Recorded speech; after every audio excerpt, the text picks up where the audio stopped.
Ray Fittipaldo of the Post-Gazette is joining us right now, and Ray is brought to you by the Western PA Injury Attorneys of LGKG, serving as your home team for over 90 years. LGKG.com. Good morning to you, Ray. How you doing, buddy? Good morning, guys. I'm doing well. Ray, are the Steelers going to win the AFC North?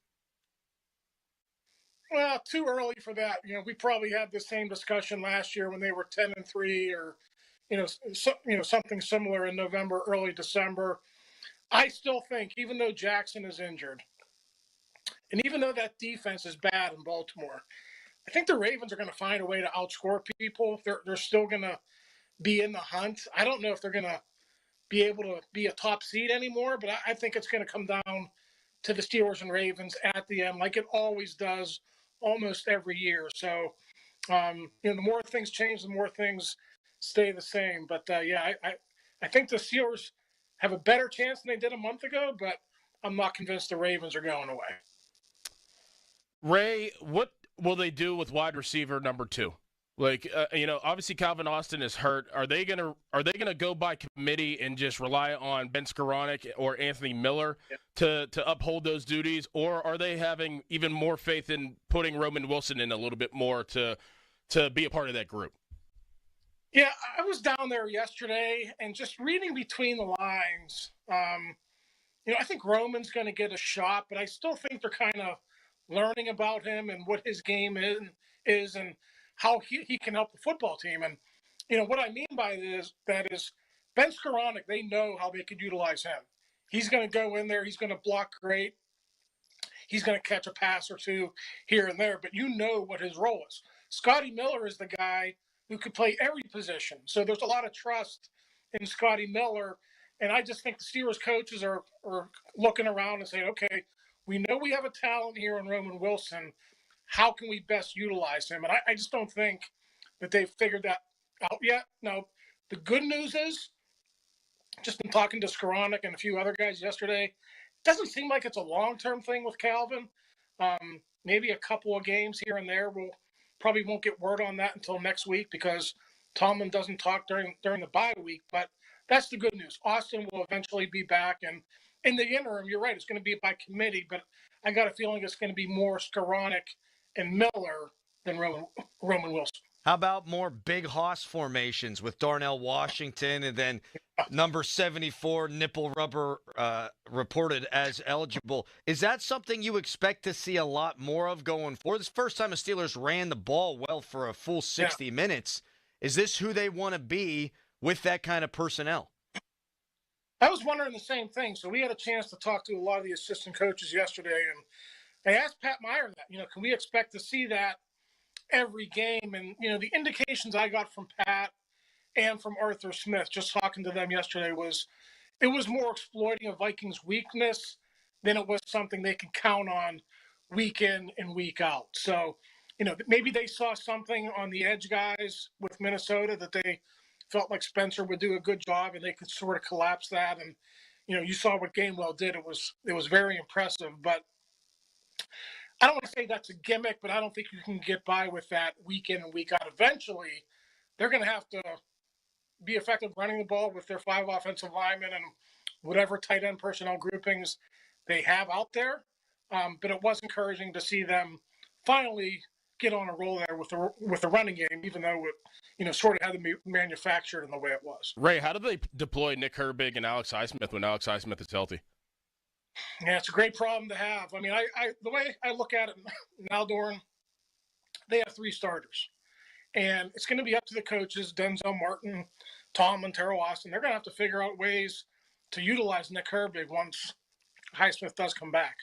Now, we know the strengths of Highsmith. He's going to set the edge. He's a good pass rusher, but he's not the pass rusher that Nick Herbig is. And it seems like Nick affects the game more when he's in there from a pass rushing perspective. So that's something they're going to have to figure out. But you ask any coach down there, they're going to tell you that's a good problem to have. Anytime you have a lot of good players at one position, that's a good problem. Ray Fittipaldo joining us. Of course, he is from the Post-Gazette. He's on the Fan Hotline, presented by Sullivan Super Service, Pittsburgh's trusted plumbing and HVAC provider for over 50 years. Your expectation on how long Jalen Ramsey will be out, Ray? Yeah, I think that's going to be a couple of games as well. You know, it's a shame because Joey Porter was scheduled to come back, and Joey got hurt in the first game. And we listened to Tomlin all summer talk about the plans that he had for the secondary and how they were going to, attack these teams with their coverage and putting guys on islands. And we might not see it until the second half of the season. And that's unfortunate. You know, the good news is they figured out ways to win when Porter's been hurt, when Trice has been hurt. Now they're going to have to figure out how to do it with Ramsey. Now, I will tell you this. It's going to be a little bit more challenging with Ramsey just because he played everywhere. Played outside, played in the slot, played safety. They got bodies back there. You know, they got Chuck Clark and Thornhill and, they got Eccles.